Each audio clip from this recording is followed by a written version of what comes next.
আনিন নারি ওয়া উদখিলাল জান্নাতা ফাকাদ ফাজ।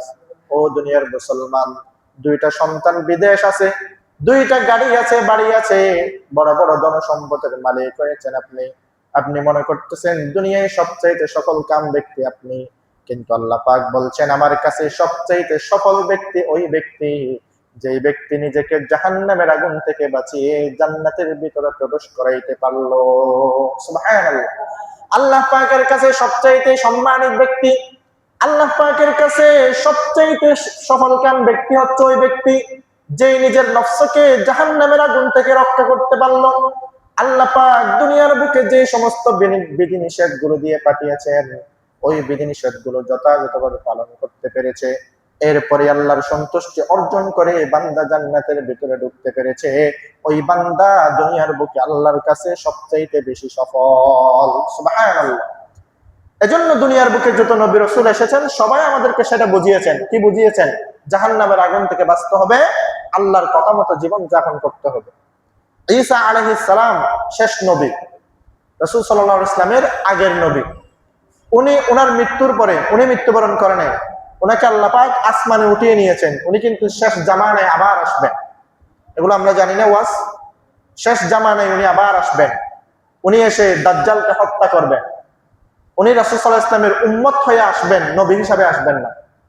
আল্লাহর কাছে দোয়া করছিলেন, আল্লাহ আপনি আমাকে মুহাম্মদুর রাসূলুল্লাহ সাল্লাল্লাহু আলাইহি ওয়াসাল্লামের উম্মত হিসেবে দুনিয়ার বুকে আমাকে যাওয়ার তৌফিক দিন। আল্লাহ পাক সেই দোয়াকে কবুল করেছেন। সুবহানাল্লাহ। এজন্য ওনার মৃত্যু হয় নাই। তো মানুষ মৃত্যু ছাড়া তো কবরে যাইতে পারে না। মানুষ দুনিয়াতে এসছে, সবার মৃত্যু অবশ্যই হতে হবে। সেই বিবেচনায় ঈসা আলাইহিস সালামের যেহেতু মৃত্যু হয় নাই, উনি দুনিয়াতে আবার আসবেন, এসে মৃত্যুবরণ করে আবার এখান থেকে দুনিয়ার থেকে চলে যাবেন। সুবহানাল্লাহ।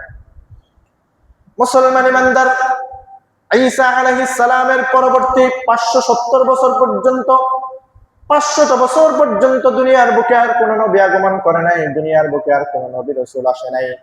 মানুষ এমন পর্যায়ে চলে গেছে ভাইয়ের ভিতরে কোনো ভ্রাতৃত্ব নাই। মানুষ এমন পর্যায়ে চলে গেছে ভাইয়ে ভাইয়ে মারামারি। কন্যা সন্তান জন্ম নিলে লজ্জার কারণে ওই কন্যা সন্তানকে কবরস্থানে গিয়ে দাফন করে ফেলতো। মানুষ তাকে বলবে যে তোমার কন্যা সন্তান হয়েছে, তোমার কি লজ্জা শরম নাই? মেয়েদের কোনো মর্যাদা ছিল না, সমাজের ভিতরে মেয়েদের কোনো মর্যাদা ছিল না, মেয়েদের কোনো সম্মান ছিল না। অন্ধকারাচ্ছন্ন জাতি, মারামারি, হানাহানি, জুলুম, অত্যাচার সবকিছুই সব সময় লেগে থাকতো। এমন সময় আল্লাহ পাক 570 অথবা 71 খ্রিস্টাব্দে আল্লাহ পাক মুহাম্মদুর রাসূলুল্লাহ সাল্লাল্লাহু আলাইহি ওয়াসাল্লামকে দুনিয়ার বুকে আগমন করার তৌফিক দিয়েছেন। সুবহানাল্লাহ। মুহাম্মদুর রাসূলুল্লাহ দুনিয়ার বুকে যখন আগমন করেছেন, তখন এই দুনিয়া এমন ছিল না। মানুষ সব অগ্নি পূজারক ছিল। মানুষ কেউ কেউ মূর্তি পূজা করত, গাছ পূজা করত, বাঁশ পূজা করত। দুনিয়ায়